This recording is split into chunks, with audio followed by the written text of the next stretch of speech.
নমস্কাৰ স্বাগতম জনাইছো ই নিউজ জানিলৈ আৰু এই মুহূৰ্তত লৈ আহিছো এটা গুৰুত্বপূৰ্ণ খবৰ।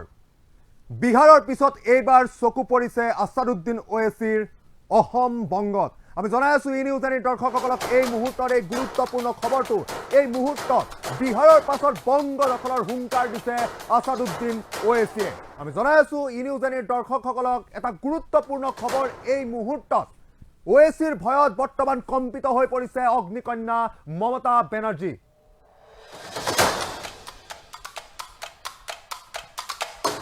আসাদুদ্দিন ওৱেইছিক পুনৰ বিজেপিৰ বি টিম আখ্যা দিছে মমতা বেনাৰ্জীয়ে। পূৰ্বৰে পৰা অভিযোগ আছে বিজেপিৰ বি টিম হৈ কাম কৰা বুলি, আৰু বৰ্তমান সময়ত মমতাৰ ভাষ্যক আজে বাজে বুলি আখ্যা দিছে হায়দৰাবাদৰ সাংসদ আসাদুদ্দিন ওৱেইছিয়ে। জনাই আছো ই নিউজ জানিৰ দৰ্শকসকলক এই মুহূৰ্তৰ এই গুৰুত্বপূৰ্ণ খবৰ। বিহাৰৰ পাছত বংগ দখলৰ হুংকাৰ দিছে ওৱেইছিয়ে, আৰু বিহাৰত এক তেওঁলোকৰ যি শক্তি প্ৰদৰ্শন, এই শক্তি প্ৰদৰ্শন কৰাৰ পিছত শক্তি প্ৰদৰ্শনৰ পিছতেই বৰ্তমান সময়ত আসাদুদ্দিন ওৱেইছিয়ে পশ্চিমবংগত নিজৰ প্ৰাৰ্থিত্ব যি তেওঁৰ দল আছে দলৰ প্ৰাৰ্থিত্ব প্ৰক্ষেপ কৰিবলৈ তেওঁ বৰ্তমান উঠি পৰি লাগিছে। বিভিন্ন ধৰণৰ বৈঠক হৈ আছে পশ্চিমবংগত। শক্তিশালী মুছলিম নেতাৰ সৈতে ওৱেইছিৰ বৈঠক সংগঠিত হৈছে, আৰু মমতাৰ মুছলমান ভোট বেংকত আঘাত হনাৰ সম্পূৰ্ণ পৰিৱেশ, সেই পৰিৱেশ তৈয়াৰ কৰিবলৈ ইতিমধ্যে আসাদুদ্দিন ওৱেইছিয়ে আমাৰ হাতত এই মুহূৰ্তত মমতা বেনাৰ্জীৰ ভাষ্য শুনাবলৈ বিচাৰিছোঁ। বিজেপির কাছে টাকার একটা দল আছে, হায়দ্রাবাদের তাদের বাড়ি এখানে বাড়ি নয়। তারা এখানে এসে মিটিং করে বলছে আমি তোমাদের প্রোটেকশন দেবো, এই ভুলটা করতে যাবেন না সংখ্যালঘু ভাই বোনেরা। যেমন হিন্দু ভাই বোনেরা উগ্র রাজনৈতিক বাদের কাছে, কিছু কিছু হিন্দুদের মধ্যেও যেমন উগ্র পন্থা আছে, কিছু সংখ্যালঘুদের মধ্যেও কিছু উগ্র পন্থা লোক বেরিয়ে গেছে, এবং এরা বিজেপির কাছে টাকা নেয়। মাথায় রাখবেন, বিজেপির কাছে টাকা নেয় একটা দল আছে, হায়দ্রাবাদে তাদের বাড়ি এখানে বাড়ি নয়। তারা এখানে এসে মিটিং করে বলছে আমি তোমাদের প্রোটেকশন দেবো, এই ভুলটা করতে যাবেন না সংখ্যালঘু ভাই বোনেরা। যেমন হিন্দু ভাই বোনেরা উগ্র রাজনৈতিক বাদের কাছে, কিছু কিছু হিন্দুদের মধ্যেও যেমন উগ্র পন্থা আছে, কিছু সংখ্যালঘুদের মধ্যেও কিছু উগ্র পন্থা লোক বেরিয়ে গেছে, এবং এরা বিজেপির কাছে টাকা নেয়। মাথায় রাখবেন, বিজেপির কাছে টাকা নেয় একটা দল আছে, হায়দ্রাবাদে তাদের বাড়ি এখানে বাড়ি নয়। তারা এখানে এসে মিটিং করে বলছে আমি তোমাদের প্রোটেকশন দেবো, এই ভুলটা করতে যাবেন না সংখ্যালঘু ভাই বোনেরা। এই মুহূৰ্তত জনাইছো মমতা বেনাৰ্জীয়ে মন্তব্য প্ৰকাশ কৰিছিলে যে হায়দৰাবাদৰ পৰা যিজন আহিছে তেওঁ কি ধৰণৰ প্ৰদৰ্শন কৰিব সেই লৈ তেওঁ কোনো ধৰণৰ চিন্তা কৰা নাই বুলি মন্তব্য কৰিছে। কিন্তু তাৰ লগতে কিন্তু দেখা পোৱা গৈছে যে মমতা বেনাৰ্জী যি বংগৰ অগ্নিকন্যা বুলি বিবেচিত হৈ আহিছে, ইমান দিনে দিদি বুলি বিবেচিত হৈ আহিছে, সেইগৰাকী মমতা বেনাৰ্জী শংকিত হৈ পৰা দেখা গৈছে। এই মুহূৰ্তত ক'ব লাগিব যে শংকিত মমতা, কম্পিত মমতা। আমি জনাই আছো ই নিউজ জানিৰ দৰ্শকসকলক বিহাৰৰ পাছত বংগ দখলৰ হুংকাৰ দিছে আসাদুদ্দিন ওৱেইছিয়ে, আৰু পশ্চিমবংগত এতিয়া বিধানসভা নিৰ্বাচনৰ বতাহ চলি আছে। শাসনাধিষ্ঠ তৃণমূল কংগ্ৰেছক পৰাস্ত কৰিবলৈ বিজেপিয়ে জোৰদাৰ প্ৰচেষ্টা অব্যাহত ৰখাৰ সময়তে হায়দৰাবাদৰ সাংসদ তথা AIMIMৰ মুৰব্বী আসাদুদ্দিন ওৱেইছিয়ে মমতা ৰাজ্য ভ্ৰমণ কৰাৰ খবৰ আহি পৰিছে, আৰু ওৱেইছিৰ বংগ ভ্ৰমণে এতিয়া মমতাৰ তৃণমূল কংগ্ৰেছ আৰু বিৰোধী কংগ্ৰেছৰ টোপনি সৰিছে। কাৰণ তৃণমূল কংগ্ৰেছ আৰু কংগ্ৰেছৰ ভোট বেংকত ওৱেইছিৰ দলে আঘাত হনাৰ পূৰ্ণ সম্ভাৱনা আছে, আৰু দুয়োটা দলকে মুছলমানৰ যি ভোট সেই ভোটে দুয়োটা দলকে সহায় কৰি আহিছে। কিন্তু বছৰ বছৰ ধৰি মমতাৰ দল আৰু কংগ্ৰেছে তুষ্টিকৰণেৰে মুছলমান ভোট নিজৰ কৰি অহাৰ পিছত এইবাৰ ওৱেইছিৰ প্ৰৱেশে এই ভোট বেংক সহায় পেলাব পৰাৰ আশংকা কৰা হৈছে। আমি জনাই আছো ই নিউজ জানিৰ দৰ্শকসকলক এই মুহূৰ্তৰ এই গুৰুত্বপূৰ্ণ খবৰ। এখন গুৰুত্বপূৰ্ণ বৈঠকত মিলিত হৈছে পশ্চিমবংগৰ শক্তিশালী মুছলিম নেতাৰ সৈতে আসাদুদ্দিন ওৱেইছি, আৰু বংগত 27% মুছলমান জনসংখ্যাৰ ভোট ভাগ হোৱাটো মমতা বেনাৰ্জীয়ে বিচৰা নাই। গতিকে এই মুহূৰ্তত ওৱেইছিৰ প্ৰৱেশে মমতা বেনাৰ্জীক শংকিত কৰি তোলাৰ আশংকা অধিক। আমি জনাই আছো ই নিউজ জানিৰ দৰ্শকসকলক, আৰু মমতা বেনাৰ্জীয়ে মন্তব্য প্ৰকাশ কৰাৰ পিছতে নিজৰ মন্তব্য প্ৰকাশ কৰাৰ পিছতে আসাদুদ্দিন ওৱেইছিয়ে সেই মন্তব্যক যি বিজেপিৰ বি টিম বুলি কৰা মন্তব্যক এক তুলুঙা মন্তব্য তৰল মন্তব্য আজে বাজে মন্তব্য বুলি মন্তব্য প্ৰকাশ কৰিছিল আসাদুদ্দিন ওৱেইছিয়ে আমাৰ হাতত সেই মন্তব্য আছে আমি সেই মন্তব্য শুনাই ল'বলৈ বিচাৰিছোঁ और साथ ही साथ पीरजादा अब्बास सिद्दीकी साहब जो फैसला लेंगे मीम पार्टी उनके साथ ठहरे रहेगी और ये आने वाले वक्त में ही हम तब आपको बता पाएंगे कि कहाँ से और कितने सीट्स पर हमारी पार्टी अपने कैंडिडेट्स को खड़ा करेगी। लगातार ये एलिगेशन लगाए जाते हैं टीएमसी और ममता बनर्जी की ओर से कि AIMIM जो है वो बी टीम है बीजेपी का। बिहार में भी कहीं ना कहीं उनको जीतने में सपोर्ट किया, बंगाल में भी यही है कि वो आपको एक तरह से कहा जाता है कि वोट कटुआ पार्टी कहा जाता है। देखिए ये इनका गुरूर और अहंकार है कि जब ममता बनर्जी बीजेपी के साथ थी तो गुजरात जल रहा था, तो जब ममता बनर्जी को ख्याल नहीं आया मुसलमानों का और ममता बनर्जी इस तरह की जो वाहियात बातें कर अनाप शनाप बक रही हैं, वो एक चीफ मिनिस्टर के एक बड़ी ही मुअज़्ज़ज़ और अजीम ओहदे पर फायज हैं, उनको इस तरह की बात नहीं करनी चाहिए। तीसरी बात यह है कि ममता बनर्जी बंगाल की जनता को ये नहीं बता पा रही हैं और जनता जानती है कि यहाँ से अगर 18 लोकसभा की सीट पर बीजेपी जीती इसका जिम्मेदार ममता बनर्जी है। MIM पार्टी तो नहीं लड़ी थी, मीम पार्टी। उनके इतने बड़े बड़े MPs लीडर्स जो उनके साथ बुरे वक्त में साथ ठहरे थे वामपंथियों के खिलाफ, आज वो बीजेपी जा रहे हैं तो क्या मुझसे पूछ के जा रहे हैं? तो ये ममता बनर्जी का फ्रस्ट्रेशन है और उनको शायद मैथमेटिक्स में बहुत कमज़ोर हैं वो। बिहार का नतीजा देख लें, 20 सीट पर हम लड़े थे, 5 पे हम जीते, 9 पे महागठबंधन जीती और 6 पे NDA जीती। तो ममता बनर्जी का एक उनको सेलेक्टिव एमनीजिया हो चुका है, उनको फ्रस्ट्रेशन है बहुत उनको। और আসাদুদ্দিন ওৱেইছিৰ মন্তব্য আমি আপোনালোকক শুনালোঁ। ই নিউজ আইৰ দৰ্শকসকলক আসাদুদ্দিন ওৱেইছিৰ যি ধৰণৰ মন্তব্য প্ৰকাশ কৰিছে মমতা বেনাৰ্জীৰ ক্ষেত্ৰত, যি তৰল মন্তব্য প্ৰকাশ কৰিছে বুলি ইতিমধ্যে উল্লেখ কৰিছে আসাদুদ্দিন ওৱেইছিয়ে। আৰু ইয়াৰ পিছতে এই ঘটনা সন্দৰ্ভত এই বিষয়টো সন্দৰ্ভত তেওঁ বিভিন্ন ধৰণৰ বৈঠকত মিলিত হৈছে। এই বৈঠকে মমতা বেনাৰ্জীক চিন্তাত পেলোৱাটো অতি সহজ হৈ পৰিছে এই মুহূৰ্তত।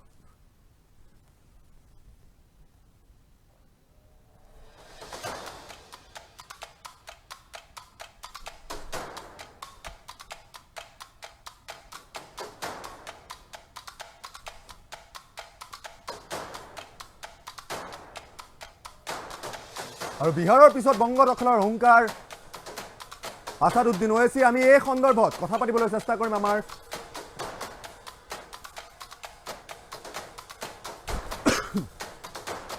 মেনেজিং এডিটৰ দীপক কুমাৰ বৰ্মনৰ সৈতে কথা পাতিবলৈ চেষ্টা কৰিম। দীপক কুমাৰ বৰ্মন,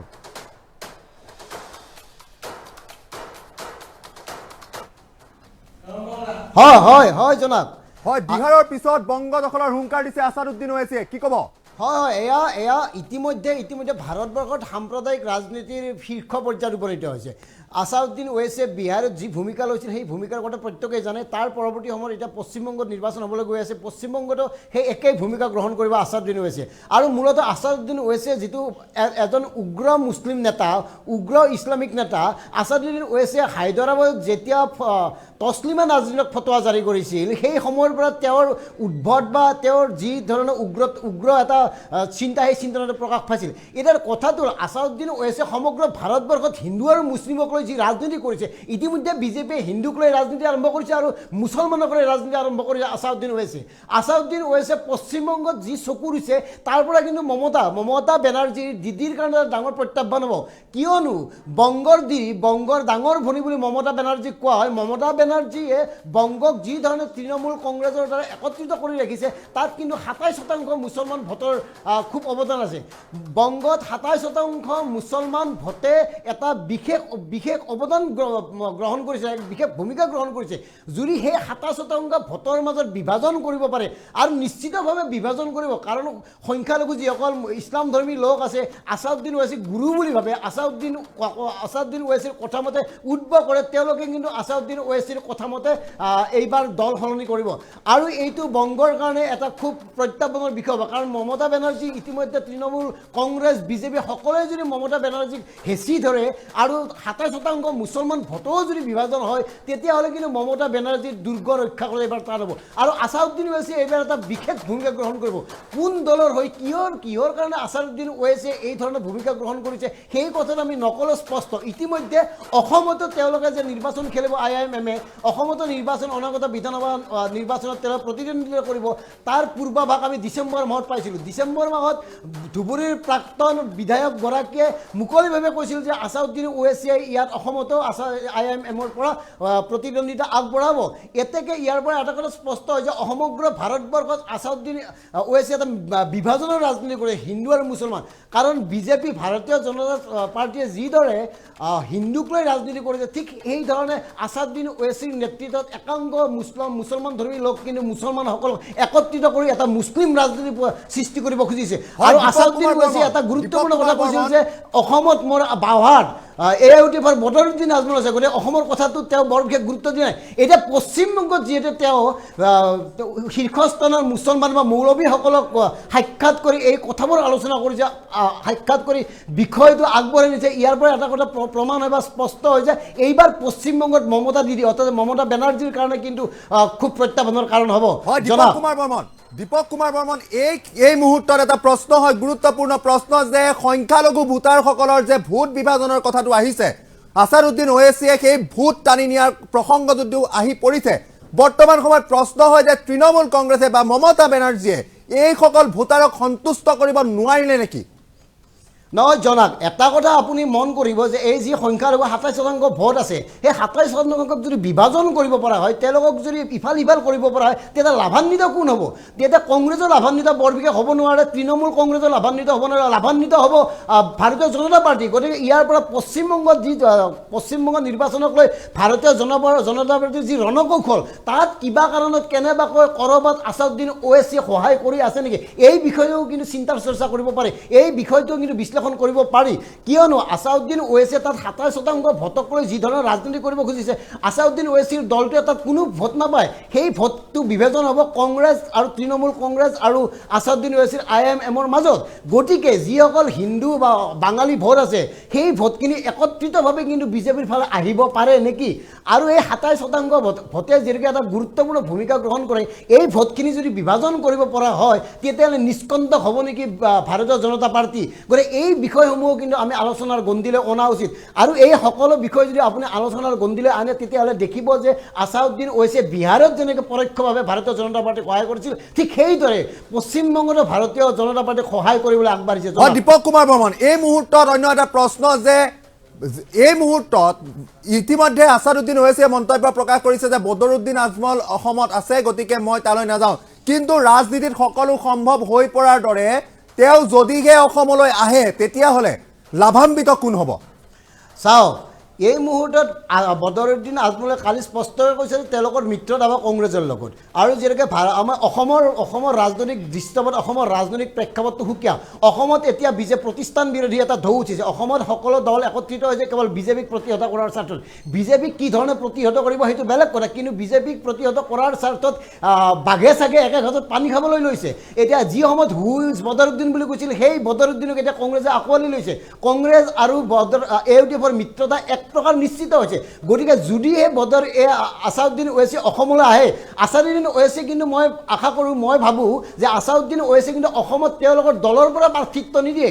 আছাদুদ্দিন ওৱেইছিয়ে প্ৰত্যক্ষভাৱে বদৰুদ্দিন আজমলক সমৰ্থন কৰাৰ সম্ভাৱনা আছে আৰু যদি বদৰুদ্দিন আজমলক তেওঁ সমৰ্থন কৰে তেতিয়াহ'লে আছাদুদ্দিন ওৱেইছিৰ যি সমৰ্থক বা যি শুভাকাংক্ষী যি গুণমুগ্ধ অনুৰাগী আছে তেওঁলোকে কিন্তু আজি কংগ্ৰেছ দলত থাকিলেও কিন্তু AIUDFক সমৰ্থন কৰিব আৰু AIUDF আৰু কংগ্ৰেছ দলৰ মিত্ৰতাই এটা ডাঙৰ প্ৰভাৱ পেলাব আৰু সেই প্ৰভাৱটো কিন্তু এটা নেতিবাচক প্ৰভাৱ নেতিবাচক খবৰ আৰু নেতিবাচক বাৰ্তা হ'ব বিজেপিৰ বাবে আৰু সেইকাৰণে বিজেপিৰ কাৰণে কিন্তু অসমত সুকীয়া কাৰণ অসমৰ আগতে কৈছোঁ অসমৰ নিৰ্বাচনী প্ৰেক্ষাপট অসমৰ নিৰ্বাচনী পৰিৱেশ সম্পূৰ্ণ সুকীয়া অসমত যিহেতু ভাষিক কেন্দ্ৰিক এটা জাতি অসমীয়া আঞ্চলিক শক্তি কেইবাটাও ইতিমধ্যে জন্ম লৈছে গতিকে অসমত কংগ্ৰেছ আৰু AIUDFৰ মিত্ৰতাৰ ফলত যদি আছাদুদ্দিন ওৱেইছি আহে কিন্তু আছাদুদ্দিন ওৱেইছিয়ে বৰ বিশেষ অন্য দলক ক্ষতি কৰিব নোৱাৰে লাভান্বিত কৰিব কংগ্ৰেছ আৰু AIUDFক আনহাতে বিজেপিক কি ধৰণে তেওঁ লাভান্বিত কৰিব সেই কথা কিন্তু অসমত নাখাৰিব। পশ্চিমবংগ আৰু বিহাৰত তেওঁ পৰোক্ষভাৱে যি ধৰণে বিজেপিক লাভান্বিত কৰিছে কিন্তু অসমত সেই ছবিখন দেখা নাপাম। হয় দীপক কুমাৰ বৰ্মন, হয় দীপক কুমাৰ বৰ্মন, এই মুহূৰ্তত প্ৰশ্ন হয় যে অসমত দেখা পোৱা গৈছিল, খুদ দিছপুৰত দেখা পোৱা গৈছিল আছাদুদ্দিন ওৱেইছিক স্বাগতম জনাই কিছু পোষ্টাৰ ওৰা দেখা পোৱা গৈছিল। এই ক্ষেত্ৰত আছাদুদ্দিন ওৱেইছিৰ সমৰ্থন বা আছাদুদ্দিন ওৱেইছি এই বিষয়ত কিমান অৱগত, কিবা তথ্য আছে নেকি আপোনাৰ তাত? হয় হয়, আমি যেতিয়া এই বিষয়টো বাতৰি পৰিৱেশন কৰিছিলোঁ সেইখিনি সময়ত কিন্তু আমি ধুবুৰী সমষ্টিৰ হুদা ডাঙৰীয়া প্ৰাক্তন বিধায়ক হুদা ডাঙৰীয়াৰ লগত আমি কথা পাতিছোঁ। তেওঁলোকে কৈছে যে অসমৰ ইতিমধ্যে 26টা সমষ্টিত আছাদুদ্দিন ওৱেইছিৰ নেতৃত্বাধীন IIM-ৰ প্ৰাৰ্থী দিব। আৰু সেই 26টা সমষ্টি কি আছিল? সেই গোলকগঞ্জ কৰিমগঞ্জকে ধৰি যিকেইটা সমষ্টি বেছিভাগ AUDF-ৰ হাতত আছে, AUDF-ৰ দখলত আছে। AUDF-ৰ দখলত থকা সমষ্টিকেইটাতহে আছাদুদ্দিন ওৱেইছিৰ IIM-এ দলীয় প্ৰাৰ্থিত্ব দিয়াৰ প্ৰস্তাৱ আগবঢ়াইছিল।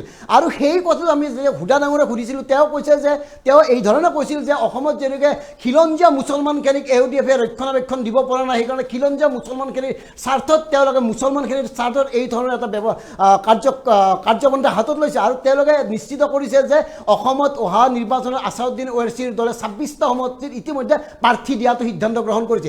এতিয়া কথাটো হ'ল আছাদুদ্দিন ওৱেইছিয়ে যদি সঁচাকৈ AUDF-ৰ প্ৰতিদ্বন্দ্বী হয়, AUDF-ক যদি প্ৰত্যাহ্বান জনায়, তেতিয়াহ'লে AUDF আৰু কংগ্ৰেছৰ মিত্ৰতাই কিমান ফলপ্ৰসূ হ'ব? AUDF আৰু কংগ্ৰেছৰ মিত্ৰতাই যদি ফলপ্ৰসূ নহয়, লাভান্বিত কোন হ'ব? কাৰণ ইতিমধ্যে যি আঞ্চলিক দল আছে, ৰাইজৰ দল আৰু অসম জাতীয় পৰিষদ আৰু ৰাইজৰ দল চালুকীয়া অৱস্থাত আছে। তেওঁলোকে সাংঘাতিক ধৰণে তেওঁলোকৰ বিস্তৃতি লাভ কৰা নাই। তেনেস্থলত কিন্তু বিজেপিও কোনো ফালেদি কিন্তু লাভান্বিত হ'ব। কাৰণ বিজেপিৰ প্ৰধান মত হ'ল যিটো ভোট, হিন্দু বাঙালীৰ ভোটখিনি তেওঁৰ লগত আছে। গতিকে সংখ্যালঘু ভোটখিনিয়ে যদি আছাদুদ্দিন ওৱেইছিয়ে AUDF-ৰ পৰা কাঢ়ি নিয়ে, তেতিয়াহ'লে কংগ্ৰেছ আৰু AUDF-ও কিন্তু লোকচানৰ সন্মুখীন হ'ব। এতেকে ইয়াৰ পৰা এটা কথা স্পষ্ট হয় যে অনাগত বিধানসভা নিৰ্বাচনত যদিহে অসমত আছাদুদ্দিন ওৱেইছিয়ে প্ৰাৰ্থিত্ব আগবঢ়ায় বা তেওঁৰ দলীয় কৰ্মীসকলে ইয়াত প্ৰতিদ্বন্দ্বিতা কৰে, তেতিয়াহ'লে কিন্তু নিৰ্বাচনী যুঁজখন লক্ষণীয় হ'ব। জনাব। হয়, এই মুহূৰ্তত আপোনাক ধন্যবাদ জ্ঞাপন কৰিছোঁ। এয়া আছিল মেনেজিং এডিটৰ দীপক কুমাৰ বৰ্মন, তেখেতক আমি ধন্যবাদ জ্ঞাপন কৰিছোঁ। আৰু এই মুহূৰ্তত জনাই আছোঁ ই নিউজ আনি দৰ্শকসকলক অতি গুৰুত্বপূৰ্ণ খবৰ। বিহাৰৰ পিছত বংগ দখলৰ হুংকাৰ দিছে আছাদুদ্দিন ওৱেইছি আৰু ওৱেইছিৰ ভয়ত কম্পিত হৈ পৰিছে অগ্নিকন্যা মমতা বেনাৰ্জী। আছাদুদ্দিন ওৱেইছিক পুনৰ বিজেপিৰ বি টিম বুলি আখ্যা দিছিলে মমতা বেনাৰ্জী, আৰু তাৰ পাছতে এই মন্তব্যক তৰল বুলি আজে বাজে বুলি মন্তব্য কৰিছে আছাদুদ্দিন ওৱেইছিয়ে। ইতিমধ্যে বিহাৰৰ পিছত বংগত কিমান প্ৰাৰ্থী দিব তেওঁলোকে এই কথা নিশ্চিতভাৱে তেওঁ মন্তব্য আগবঢ়াইছে, নিশ্চয় কৰি দিছে আছাদুদ্দিন ওৱেইছিয়ে। আমি জনাই আছোঁ ই নিউজ আদিৰ দৰ্শকসকলক আমাৰ হাতত সেই মন্তব্য আছে, আমি পুনৰ সেই মন্তব্য আপোনালোকৰ বাবে শুনাবলৈ বিচাৰিছোঁ।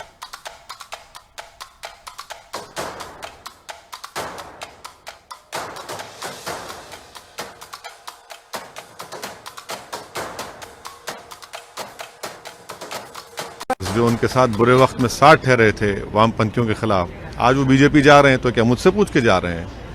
तो ये ममता बनर्जी का फ्रस्ट्रेशन है और उनको शायद मैथमेटिक्स में बहुत कमज़ोर हैं वो। बिहार का नतीजा देख लें, 20 सीट पर हम लड़े थे, 5 पे हम जीते, 9 पे महागठबंधन जीती और 6 पे एनडीए जीती। तो ममता बनर्जी का एक उनको सेलेक्टिव एमनीजिया हो चुका है, उनको फ्रस्ट्रेशन है बहुत उनको। और साथ ही साथ पीरजादा अब्बास सिद्दीकी साहब जो फैसला लेंगे, मीम पार्टी उनके साथ ठहरे रहेगी और ये आने वाले वक्त में ही हम तब आपको बता पाएंगे कि कहाँ से और कितने सीट्स पर हमारी पार्टी अपने कैंडिडेट्स को खड़ा करेगी। लगातार ये एलिगेशन लगाए जाते हैं टीएमसी और ममता बनर्जी की ओर से कि AIM जो है वो बी टीम है बीजेपी का। बिहार कहीं ना कहीं उनको जीतने में सपोर्ट किया, बंगाल में भी यही है कि वो आपको एक तरह से कहा जाता है कि वोट कटुआ पार्टी कहा जाता है। देखिए, ये इनका गुरूर और अहंकार है कि जब ममता बनर्जी बीजेपी के साथ थी तो गुजरात जल रहा था। तो जब ममता बनर्जी को ख्याल नहीं आया मुसलमानों का, और ममता बनर्जी इस तरह की जो वाहियात बातें कर रही, अनाप शनाप बक रही हैं, वो एक चीफ मिनिस्टर के एक बड़ी ही मोअज़्ज़ज़ और अजीम ओहदे पर फायज़ हैं, उनको इस तरह की बात नहीं करनी चाहिए। तीसरी बात यह है कि ममता बनर्जी बंगाल की जनता को ये नहीं बता पा रही हैं, और जनता जानती है कि यहाँ से अगर 18 लोकसभा की सीट पर बीजेपी जीती, इसका जिम्मेदार ममता बनर्जी है। MIM पार्टी तो नहीं लड़ी थी, मीम पार्टी। उनके इतने बड़े बड़े MPs, लीडर्स जो उनके साथ बुरे वक्त में साथ ठहरे थे वामपंथियों के खिलाफ, आज वो बीजेपी जा रहे हैं, तो क्या मुझसे पूछ के जा रहे हैं? तो ये ममता बनर्जी का फ्रस्ट्रेशन है और उनको शायद मैथमेटिक्स में बहुत कमज़ोर हैं वो। बिहार का नतीजा देख लें, 20 सीट पर हम लड़े थे, 5 पे हम जीते, 9 पे महागठबंधन जीती और 6 पे एनडीए जीती। तो ममता बनर्जी का एक उनको सेलेक्टिव एमनीजिया हो चुका है, उनको फ्रस्ट्रेशन है बहुत उनको।